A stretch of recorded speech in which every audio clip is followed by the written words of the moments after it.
एक मित्र ने प्रश्न पूछा है कि योग और तंत्र और भक्ति, ये जो तीनों मार्ग है, इस पर प्रकाश डालने का प्रयास करें। और क्या ये नहीं हो सकता है कि हमें एक साथ योग, तंत्र और भक्ति मार्ग की यात्रा करें? नहीं, ये नहीं हो सकता है। एक साथ आप योग, भक्ति और तंत्र के मार्ग को अपनाएं, नहीं हो सकता। ये व्यक्तित्व पर निर्भर होगा कि उसका पर्सनैलिटी कैसा है। मनोवैज्ञानिक अर्थों में हम आदमी के दो वर्गों में बांट सकते हैं, एक पुरुषचित्त और दूसरा स्त्रीचित्त। योग के पथ के जो अनुगामी होगा वो पुरुषचित्त होगा, उसका व्यक्तित्व जो होगा बहिर्मुखी होगा, एक्सट्रोवर्ट होगा, आक्रामक होगा, संघर्ष होगा। दूसरा है स्त्रीचित्त। ये जो स्त्रीचित्त है, जिसका व्यक्तित्व पैसिव है, ये अहिंसक होगा, प्रेमपूर्ण होगा, इसमें एक ग्राहकता होगा और निष्क्रिय होगा। योग के पथ के जो अनुगामी है पुरुषचित्त, उसका व्यक्ति आक्रामक होगा, संघर्षशील होगा, योद्धा का भाव वहां होना चाहिए और सक्रिय चाहिए। क्योंकि योग के पथ के जो अनुयायी हैं, योग के पथ पर चलने वाले जो चित्त है, उसमें अनिवार्य रूपेण जो है ये गुण होना चाहिए। तो जिसका व्यक्तित्व बहिर्मुखी है वह योग के पथ अपना सकते हैं, क्योंकि योग के पथ पर चलने के लिए हमें संकल्पवान होना चाहिए। क्योंकि पूरा योग की यात्राएं हैं जो जितना संकल्प हम अपने भीतर परिमार्जित कर सकें, जितना अपना को संकल्पवान हम बनाएंगे, उतना हम अपने भीतर आत्मवान होते चले जाएंगे। लेकिन ठीक इसके विपरीत तंत्र के मार्ग के जो यात्री हैं, उनके लिए उनका व्यक्तित्व जो है पैसिव होना चाहिए, अस्त्रैन होना चाहिए, ग्राहकता होना चाहिए, निष्क्रिय होना चाहिए, अंतर्मुखी होना चाहिए। वो तंत्र के पथ के यात्री। और भक्ति कोई मार्ग नहीं है, भक्ति एक अवस्था है। हमारे भीतर प्रार्थना का जन्म होगा तो होगा, नहीं होगा तो नहीं होगा। कभी किसी क्षण में, किसी भाव के क्षण में हम अपने भीतर जो देखते होंगे कि प्रार्थना का आविर्भाव हो रहा है, प्रार्थना का जन्म हो रहा है, तब प्रार्थना होगा। आर्टिफिशियल रूप से तो हम प्रार्थना को जन्म नहीं देंगे, उसमें प्राण नहीं होगा, वो जीवंत नहीं होगा, उसका बुनियाद सही नहीं है। ऐसा रामकृष्ण के जीवन में घटा। रानी रासमती ने एक मां काली के मंदिर बनाया। वो चाहती थी कि कोई योग्य पुजारी हो, अच्छे हो, जो इस मंदिर को कार्यभार संभाल सके। चूंकि वो महिला शूद्र थी और उस समय समाज में वर्ण व्यवस्था का बहुत तेज रफ्तार था, और कोई ब्राह्मण ये स्वीकार नहीं करता था कि शूद्र को बनाए हुए मंदिर में कौन पुजारी रहे। क्योंकि शूद्र का भगवान तो शूद्र होगा ना। मनुष्य की मानता इतनी गहन, इसकी सोच इतना नीचा है। लेकिन रामकृष्ण वहां से गुजरते थे, उनको उस मूर्ति से लगाव हो गया, प्यार हो गया, उन मूर्ति को प्रेम में पड़ गया और वह उस नौकरी को स्वीकार कर ली। रोज मंदिर का जो क्रियाकांड था वह करने लगे। लेकिन कुछ दिन के बाद ट्रस्टियों के द्वारा एक पंचायत बैठा और रामकृष्ण के पास ये शिकायत गया कि आप कभी प्रार्थना करते हैं, कभी प्रार्थना नहीं करते। कभी अगर प्रार्थना करते हैं तो 24-24 घंटा प्रार्थना करते हैं, रो रहे हैं, अश्रुधार उनके चेहरा से बह रहा है, माँ माँ कर चिल्ला रहे हैं। और कभी 4-4 दिन, 5-5 दिन जो है सो आप अपने कमरे में बंद रहते हैं। ऐसे कहीं तो पूजा प्रार्थना तो नहीं होता है ना। पूजा प्रार्थना तो एक नियत समय पर क्रियाकांड जो है, अननेसेसरी हिस्सा, वो एक नियत समय पर होना चाहिए। क्योंकि भीतर पूजा का भाव हो या न हो, लेकिन रोज सुबह प्रार्थना होनी चाहिए, रोज शाम जो है सो संध्या होना चाहिए। आरती होना चाहिए, चाहे वो भीतर भाव हो, वो भक्त का भाव जन्म ले, वो गीत उतरे या न उतरे। लेकिन हम किसको धोखा दे रहे हैं? हम परमात्मा को धोखा नहीं दे सकते हैं, क्योंकि वो जानता है ये जो प्रार्थना है वो झूठा है। इसके भीतर प्रार्थना का भी जन्म ही नहीं हुआ है, भक्ति का अभी हृदय स्पंदित ही नहीं हुआ है, अभी भक्ति उतरा ही नहीं है, तो गीत कैसे गाया जा सकता है? तो रामकृष्ण ने ट्रस्टियों को कहा कि क्या मैं झूठा प्रार्थना करूं? मेरे भीतर जब प्रार्थना का जन्म होता है तो जाकर गा देता हूं, जब प्रार्थना का जन्म नहीं होता है बैठे इंतजार करता हूं। मालूम हुआ ट्रस्टियों को कि बात तो सही है, झूठा प्रार्थना तो नहीं हो सकता है। नियत टाइम पर अगर हम प्रार्थना कर रहे हैं, भीतर भाव हो न हो, मात्र शब्दों को दोहरा रहे हैं, तो परमात्मा तो भली भांति जानता है कि ये प्रार्थना है कि नहीं है,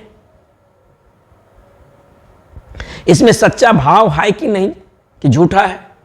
क्योंकि परमात्मा भाव को देखता है, चाहे आप वैश्या के घर में प्रार्थना कर रहे हैं या कसाई के घर में, लेकिन भीतर वह भावना है, इंटेंसिटी है, तो वो स्वीकार कर लिया जाता है। और कभी कभी महान धर्माचार्य पंडित पुरोहित भी उस द्वार पर नहीं पहुंच पाते हैं जहां कभी कोई वैश्या पहुंच जाता है। ऐसा अकबर के समय में घटा था। अकबर अपने सहयोगियों के साथ गंगा में बहुत जोर से बाढ़ आया था, उसे देखने के लिए आ रहा था, और उसके मन में बहुत क्षोभ था, क्योंकि वो बाढ़ इतना भयंकर विध्वंस लाया था कि लाखों आदमी को घर जो है उजड़ गया, बस्तियां उजड़ गई, जहां से धार कभी नहीं निकला था वहां से धार निकल रहा है, नया रास्ता गंगा तैयार कर रहा है। तो वो बीरबल से अकबर बोला कि ऐसा नहीं हो सकता है, ये धार उल्टा हो जाए।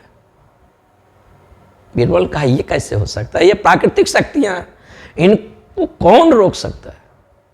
उनके पीछे एक सुंदरी वैश्या भी थी, उसने कहा कि हाँ हो सकता है। और वैश्या उस गंगा के पास गया और कहा कि अगर मैं ठीक से वैश्या के धर्म निभा रही हूँ और मैं ठीक से संन्यास्त हूँ, तो आप इसी क्षण अपनी धार को उल्टा कर ले। और देखा गया है, कहा जाता है कि उसी समय गंगा अपने धार को उल्टा कर लिया, वापस आने लगे अपने स्रोत पर। यह ऐतिहासिक घटना है, देखकर सभी को आश्चर्य लगा। वो वैश्या मामूली नहीं थी, वो वैश्या विद्वत को उपलब्ध था। तो हमारा भाव कैसा है, कर्म इसके लिए पूरे सेटिस्फैक्शन नहीं दे सकता है, भाव जो है इंटेंसिटी दे सकता है। आप मंदिर में बैठे हो और मन जो है स्त्रियों के पीछा कर रहा है, धन के पीछा दौड़ रहा है, आप मंदिर में नहीं है, धन के मंदिर में है, वैश्या के मंदिर में है, पद के मंदिर में है, आप मंदिर में नहीं है।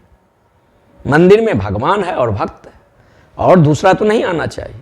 लेकिन हम मंदिर में जो लोगों को देखते हैं पूजा प्रार्थना करते हुए, परमात्मा के सामने धन मांग रहा है, नौकरी मांग रहा है, पद मांग रहा है, प्रतिष्ठा मांग रहा है। परमात्मा साक्षात मौजूद है, उसी को मांग लो जिससे सब मिलता है। नहीं, उससे ज़्यादा भी बुद्धिमान निकल गया है, वो कहता है मुझे पद दे दो, नौकरी दे दो, पैसा दे दो। इसे अभी संसार जरूरी है, अभी ये संसार के ताना बाना और संसार के स्वाद को नहीं चखा है, अभी से संसार में जीने दो, परिपक्व होने दो। अभी ये कच्चे है, अभी इसका यात्रा अध्यात्म नहीं है। अध्यात्म का यात्रा तो तभी शुरू होता है जब संसार का स्वाद जो है बेस्वाद हो गया है। अभी तो ये ठीक से संसार का स्वाद भी नहीं ले पाया है, तो जरूर परमात्मा के पास जाकर तो वही याचना करेगा। तो भक्ति एक अवस्था है, भक्त किया नहीं जा सकता है, होगा होगा इस पल, नहीं होगा नहीं होगा। तो रामकृष्ण ने कहा कि ले लो अपना, मैं ये धंधा नहीं करूंगा, मुझ पर दबाव नहीं दिया जा सकता है, क्योंकि भक्त होगा तो होगा, नहीं होगा तो नहीं होगा। दृष्टियों को बात रास आया। तो पहले ये बात समझ लें कि भक्त कोई मार्ग नहीं है, ये एक अवस्था है। योग के मार्ग पर जब यात्री चलता है, उसके करने की जितनी वृत्ति हैं, जो कुछ भी किया जा सकता है परमात्मा के लिए, यम नियम आसन प्राणायाम प्रत्याहार ध्यान धारणा, सारा वो कर लिया, अंत में वो सरेंडर होता है।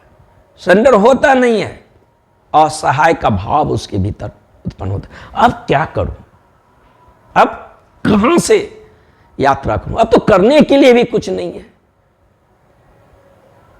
99 पॉइंट पूरा अपनी शक्ति लगा दिया है, 100% लगा दिया है। जब पानी 100 डिग्री पर खोलेगा तो पानी वाष्पीभूत हो जाएगा। उस असहाय अवस्था में भक्ति का जन्म होता है, समर्पण का जन्म होता है। समर्पण किया नहीं जा सकता है, समर्पण होता है। इस क्षण समर्पित हैं। समर्पण एक घटना है, क्योंकि हमने समर्पण किसी के प्रति किए तो मैंने ही किया, समर्पण तो छोटा हो गया, कल मैं समर्पण वापस भी ले सकता हूं। नहीं, समर्पण एक आंतरिक संपदा है, एक असहाय भाव, जहां करने की सारी वृत्ति समाप्त हो चुका है। उस असहाय अवस्था में समर्पण घटता है। अब मैं कुछ नहीं कर सकता हूं, क्योंकि वो मनुष्य के साध्य नहीं है। मनुष्य कुछ कर नहीं सकता, अब वो हमारी हाथ की बात भी नहीं है। तब वो परमात्मा बरसता है। ये जो बीच में मध्यकाल की अवस्था है, यह भक्ति का अवस्था है। तो इसीलिए भक्ति को मार्ग ने कहे। दूसरा, योग का मार्ग है। योग के मार्ग उस व्यक्ति के लिए है जो बहिर्गामी हो, जिसका ऊर्जा बहिर्मुखता की ओर गति करता हो, और जो संकल्पवान हो, संघर्ष जिसका जीवन हो, जिसमें आक्रामकता हो, हिंसक हो। ये जो व्यक्ति हैं योग के अनुयायी हैं। क्योंकि ये याद रहे कि योग के पथ के जब हम अनुयायी होंगे, अगर हमारा व्यक्तित्व बहिर्मुखी है तो हम योग के पथ के अनुयायी हैं। और योग के पथ में अनिवार्य रूपेण योद्धा का भाव होना चाहिए। वो संकल्प का मार्ग है। क्योंकि योग के पथ पर हमारे भीतर बहुत कुछ अवांछित है, विजाती है, उसको हटाना पड़ेगा, उसको मिटाना पड़ेगा, उसे तोड़ना पड़ेगा, विध्वंस करना पड़ेगा, उसको हटाकर एक नए केंद्र को भीतर सक्रिय करना पड़ेगा। तो योग के पथ पर अनिवार्य रूपेण दमन आ जाता है। लेकिन ये दमन जो है सप्रेस्ड, मूर्छित दमन नहीं है, यह होशपूर्ण दमन है। वांछनीय और विजातीय जो तत्व है उसको अलग अपने व्यक्तित्व से हटाएंगे, फिर नए व्यक्तित्व को आविर्भाव करेंगे, फिर नए चीज का सृजन करेंगे। तो यहां योद्धा का भाव तो अनिवार्य हो जाएगा। और जब मैं कहता हूं पुरुष और स्त्री चित्त, तो जैविक अर्थों में नहीं कह रहे हैं कि मनोवैज्ञानिक अर्थों में, मानसिक अर्थों में भी मनुष्य पुरुष और स्त्री चित्त हो। जरूरी नहीं हो वो स्त्री हो लेकिन उसका चित्त पुरुष प्रधान हो, और जरूरी नहीं हो कोई पुरुष हो लेकिन उसका चित्त ऐस्त्रगण हो। तो हमें अपने भीतर ये निरीक्षण करना चाहिए कि हमारा चित्त कैसा है, पुरुष चित्त है कि ऐस्त्रगण चित्त है। लेकिन जिसका चित्त ऐस्त्रगण हो वह अंतर्मुखी होगा, उसमें एक रिसेप्शन होगा, एक ग्राहकता होगा, उसका ऊर्जा निष्क्रिय होगा और अहिंसक होगा। ऐसे व्यक्ति को लिए तंत्र का यात्रा जो है करना चाहिए। ये तंत्र मार्ग के यात्री है। तंत्र मार्ग में स्वीकार है, टोटल एक्सेप्ट। योग के मार्ग में बहुत कुछ हमारे भीतर अवांछनीय तत्व है, उसको हटाना पड़ेगा, रिप्लेस करना पड़ेगा, अपने भीतर एक नया केंद्र का सृजन करना पड़ेगा। उदाहरण के लिए ले लें, जैसे हमारा भीतर जो अभी केंद्र है काम वासना, हम जो कुछ करते हैं इसी केंद्र के लिए करते हैं। कोई आदमी धन के दौड़ में जा रहा है, क्यों जा रहा है? क्योंकि स्त्री उसी पुरुष को पसंद करता है जिसके पास धन हो। स्त्री काम है, धन के बिना वह समर नहीं सकता है। धन वह खाद है जो उसके समरने में, खिलने में उसे भरपूर सहायता करता है। चाहे पुरुष कुरूप हो, काला हो, उल्टा हो, लेकिन उसके पास धन है तो सुंदर से सुंदर स्त्री उसको उपलब्ध हो जाता है। स्त्री तो ये देखता ही नहीं है कि इसका सौंदर्य कैसा है, स्त्री धन को देखता है। तो पुरुष धन को दौड़ करेगा, धन को लाएगा। धन को क्यों लाया? कि अगर धन हमारे पास होगा तो सुंदर से सुंदर स्त्रियों को हम जी लेंगे, सुंदर से सुंदर स्त्री हमारे ओर आकर्षित होगा। हम बूढ़े से बूढ़े आदमी को देखते हैं जिसके पास पर्याप्त धन है, उसके पास सुंदर से सुंदर 18 से 17 वर्ष के 20 वर्ष की लड़की उसको उपलब्ध है। क्या देख रहे हैं? हाल ही में मैं एक रिपोर्ट देखता था विजय माल्या का, 70 का उसका लगभग आयु था, 75 का। आसपास जो है 18, 20, 22 वर्ष की लड़कियां चारों ओर घेरा हुआ था। क्या है? काम को धन चाहिए। पुरुष पद के ओर गति करता है ताकि अधिक शक्ति हो जाएगा, हम शक्तिवान हो जाएंगे तो अधिक से अधिक स्त्रियों को हम भोग सकते हैं, जी सकते हैं, काम को पूरा मजा ले सकते हैं। तो बाहर जो भी दौड़ होता है बहिर्मुखी व्यक्तित्व के लिए, उसका अगर सेंटर काम है, काम ही उसका मूल सेंटर है ही, और उसी सेंटर के लिए हम जो है पद को, शक्ति को, धन को जो तलाश करते हैं बाहरी दुनिया में, वो काम के ही आयाम को फैलने के लिए चाहिए, काम को चाहिए। क्योंकि स्त्री उस पुरुष को पसंद करता है जिसके पास धन हो, शक्ति हो, पद हो, जो उसे संभल कर सके, जो उसे सुरक्षा प्रदान कर सके, जो मजबूत हो, जो आकर्षक हो, ऐसे पुरुष को चाहता है। क्योंकि वो लता है, उसे सहारा के लिए तो पेड़ चाहिए, और पेड़ के भांत पुरुष को उपयोग करेगा। लेकिन पुरुष स्वयं ही अस्त्रगन भाव में हो, ऐसे पुरुष को कोई स्त्री पसंद नहीं करता है। क्योंकि आकर्षण जो होता है एक दूसरे के विपरीत में होता है। स्त्री पुरुष का आकर्षण होता है, समान समान का नहीं होता है, विकर्षण नहीं होता है। स्त्री चाहता है कोई ऐसा पुरुष हो जो मुझे, जिसके प्रेम में हम समर्पण डाल सके। स्त्री ये नहीं चाहता है कि ऐसा कोई पुरुष हो जो हमारे प्रेम में ही हमें समर्पण डाल सकता है। दोनों का व्यक्तित्व है वो अलग अलग है। तो हो सकता है कोई आदमी स्त्री हो लेकिन मानसिक स्तर पर उसका व्यक्तित्व जो है सो पुरुष का हो, चित्त। लेकिन कोई आदमी पुरुष हो, मानसिक स्तर पर उसका जो चित्त हो अस्त्रगन हो। जैविक स्तरों पर हम इसका जो है सो वर्गीकरण न करें, हम मनोवैज्ञानिक अर्थों में इसका वर्गीकरण करें तो वह अच्छा रहेगा। जो तंत्र के मार्ग के अनुयायी है उसका व्यक्तित्व अहिंसक होगा, प्रेमपूर्ण होगा, ग्राहकता होगा, निष्क्रिय होगा। और जब हमारा ऊर्जा निष्क्रिय होता है और उसमें ग्राहकता आता है तो ऊर्जा चुंबकीय होता है, मैग्नेटिक होता चला जाता है। तंत्र के मार्ग पर सब स्वीकार है, वहां निषेध नहीं है। क्योंकि तंत्र का प्रथम बुनियादी अवधारणा यही है कि इस संसार में सभी कुछ परमात्मा की मर्जी से, परमात्मा के विपरीत कोई चीज हो ही नहीं सकता है, विजातीय तत्व तो हो ही नहीं सकता।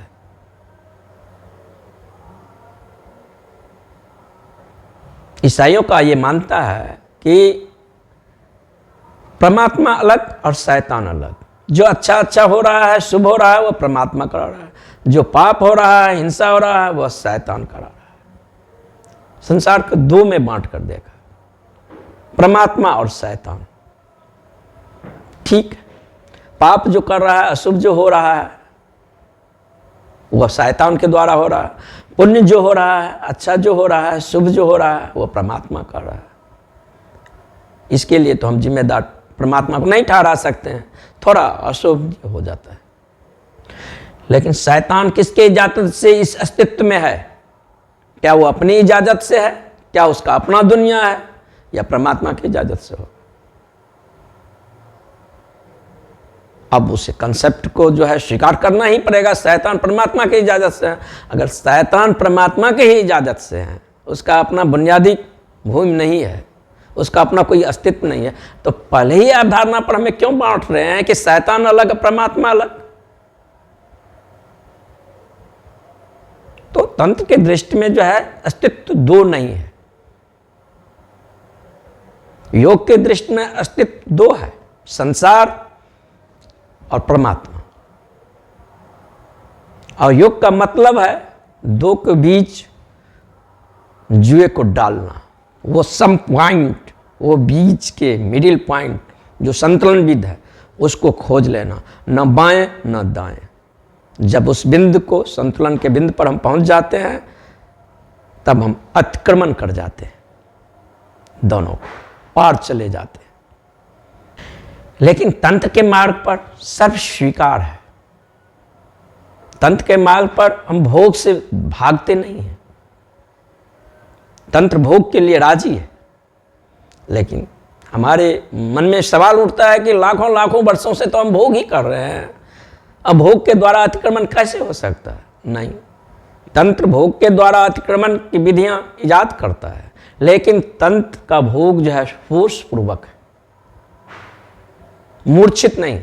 जब भोग में हम मूर्छित उतरते हैं तो हमें कुंद करता है, हमारा व्यक्तित्व के धार को कम करता है।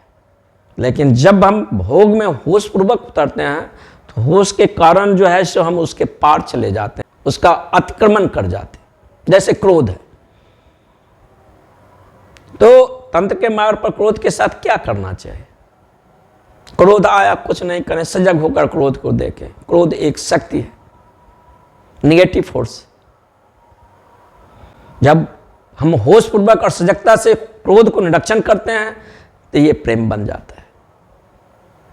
तो तंत्र कहता है जो भी हमारे भीतर वृत्ति है, चाहे वो काम हो, ईर्ष्या हो, द्वेष हो, लोभ हो, जो भी वृत्ति हो, उसके पीछे होश लाए और होश के द्वारा हम अतिक्रमण कर जाएंगे।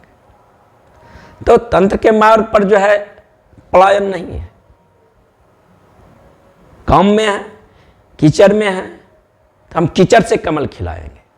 इसीलिए तंत्र के मार्ग में पंच मकार है, म से जो शुरू।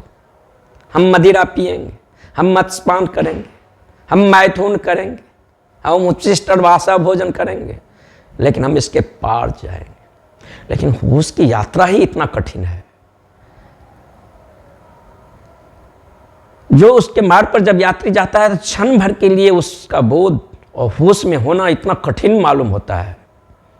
जो इतने सारे हम बाहर के अव्यवस्थाओं के बीच होश में कैसे हो सकते हैं?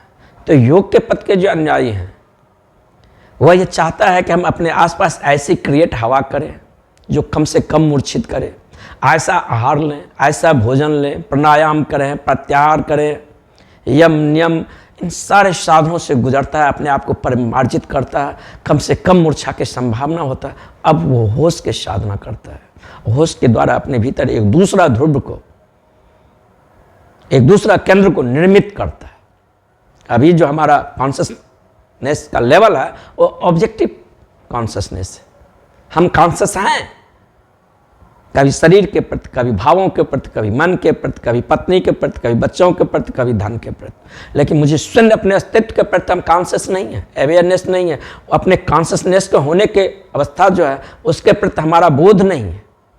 योग यही यात्रा शुरू करता है कि हमारे भीतर जो कॉन्शसनेस है, वो जो सब्जेक्टिव कॉन्शसनेस है, उसका कैसे विकास हो, उस नए केंद्र का आविर्भाव कैसे हो। तो वांछनीय तत्व है उसको हटाया जाएगा, रिप्लेस किया जाएगा, नए तत्व का परिमार्जित किया जाएगा। ध्वनि से, श्वास से, प्राणायाम से, आसन से, मुद्रा से, सारे प्रकारों से योग जो है सो प्रयोग में लाता है, क्योंकि यात्रा कठिन है। लेकिन तंत्र का साधन और कठिनाई पैदा हो जाता है। तंत्र में भोग कहता है, लेकिन जैसे संसारी मूर्छित भोग करता है वैसे नहीं। तंत्र कहता है काम वासना के पास जाओ, लेकिन ऐसे जाओ जैसे मंदिर में जा रहे हो। अगर तंत्र का मास्टर है, गुरु है, और तंत्र में वह काम के लिए आज्ञा देता है और मन में जरा सा वासना आ जाता है तो रोक देता है, नहीं अभी तुम्हारी तैयारी और होना चाहिए। हम खजुराहो, कोणार्क, अजंता, एलोरा के मंदिर में देखते हैं कि काम की मूर्तियां, संभोगरत, लेकिन उसको हम गहरे निरीक्षण करें तो उसके चेहरे का जो हम अवलोकन करें तो वहाँ चेहरा पर जो है सो कामुकता नहीं दिखाई देगा। एक गहरा वहाँ ध्यान देखता है। ऊर्जा अंतर्मुखी हो चुका है, ऊर्जा बहिर्मुखी नहीं है। तंत्र ने प्रयोग किया था मनुष्य पर। मनुष्य के भीतर बहुत सारी विकृतियां हैं काम को लेकर। हम जब आंख को देखते हैं तो आंख के पीछे किसी भी प्रकार का पूर्वाग्रह नहीं है, हाथ के पीछे किसी भी प्रकार का हमारा पूर्वाग्रह नहीं है, किसी प्रकार का कंडेमनेशन नहीं है, निंदा नहीं है, ये क्यों वे क्यों, इसके बारे में कोई धारणा नहीं है। लेकिन काम के बारे में जब हम विचार करते हैं, विमर्श करते हैं, तो इसके बारे में हमारे भीतर पूर्वाग्रह आ जाता है, इसके बारे में हमारे भीतर कंडेमनेशन आ जाता है। हम उतरते भी हैं, कहते हैं कहीं ये पाप तो नहीं है। पूरा फ्री माइंड से हम उतरते नहीं हैं उसे। जैसे हमारे शरीर में आंख है, कान है, हाथ है, और इंद्रियों के प्रति हम स्वीकृत के भावना से भरे हुए हैं, विधायक चित्त दशा, उसके प्रति हमारे मन में विधायक चित्त दशा नहीं है, क्योंकि हमने उसका नंगा नाच देखा है, जन्मों जन्मों से देखा है। तो योग काम वासना के पार जाता है, लेकिन उसका आमने सामने एनकाउंटर नहीं करता, उसके आजू बाजू से निकल जाता है। पूरा रुख भूमि को इस प्रकार आबो हवा से लेकर सारे वातावरण तैयार करता है, जो कि कब वो काम वासना से आगे निकल जाता है, अपने भीतर उस नायक केंद्र को जब विकास कर लेता है तो सारा ऊर्जा उस केंद्र में समाहित हो जाता है। हम अपने व्यक्ति को मालिक हो जाते हैं। इसीलिए उस चक्र को आज्ञा चक्र कहा गया है, कमांड मिलता है। जब साधक आज्ञा चक्र को उपलब्ध होता है, उसके भीतर आज्ञा चक्र सक्रिय हो जाता है, तो वो अपने इंद्रियों और मन का मालिक हो जाता है। अब वो जो आदेश देगा अपने इंद्रियों मन को, वो पालन करेगा। उससे पहले तो वो गुलाम ही है। हजार प्रकार के स्वतंत्रताएं आ जाए, लेकिन मनुष्य गुलाम ही है अपने इंद्रियों के, अपने वासनाओं के। लेकिन जब हमारे भीतर वह केंद्र विकसित होते हैं, अपने भीतर उस नए केंद्र पर जब हम केंद्रित हो जाते हैं, तब हमारे व्यक्तित्व में एक इंटीग्रिटी आता है, वो विशाल ऊर्जा का स्तंभ हो जाता है। तब उसे ये समझ में आता है कि ये आकार पर निराकार का आवरण छिपा हुआ है। हम जो कुछ भी हैं वह हमारी मान्यता है। परमात्मा की ओर से मैं कभी अलग था ही नहीं। लहर का अस्तित्व सागर के बिना हो भी नहीं सकता। सागर से विच्छिन्न होकर लहर का अस्तित्व कैसे होगा? हम मूर्छित भी हैं तो उसी सागर में हैं, लेकिन उस सागर का मुझे बोध नहीं है। ध्यान उपासना तंत्र का यही आयाम है, तुम सागर ही हो। तुम अपने आप को क्या क्या न मान लिया है, क्या क्या अपने आप को सुझाव दिए हो, और जो मान लोगे, क्योंकि चेतना का यह सामर्थ्य है, हम जो कुछ मान लेंगे हम वही हो जाएंगे। ये जो मानना है, ये जो आभास प्रतिफलन हो रहा है, इस आभास को कैसे विसर्जित किया जाए? तो योग के पथ पर जो है वहां संसार और परमात्मा दो रखा गया है, लेकिन तंत्र के पथ पर संसार और परमात्मा दो नहीं। संसार साधन है परमात्मा में पहुंचने का। अगर वो यहां जीवन में क्रोध दिया है, लोभ दिया है, ईर्ष्या दिया है, कामवासना दिया है, इसके पीछे रहस्य है। जब इसके ऊपर हम उठेंगे तो हमारा चेतना का लेवल भी ऊपर उठेगा। जब तक इनसे मुझे खेलना है, तब तक इनके हम दास बने हुए रहेंगे। जब साधक आज्ञा चक्र में पहुंचता है, तब प्रथम बार उसके भीतर मालकियत का जन्म होता है। अब उसके व्यक्तित्व में इंटीग्रिटी आ गया। अब उसका होना और करना एक हो गया। इसीलिए योग के पथ के जो अनुयायी हैं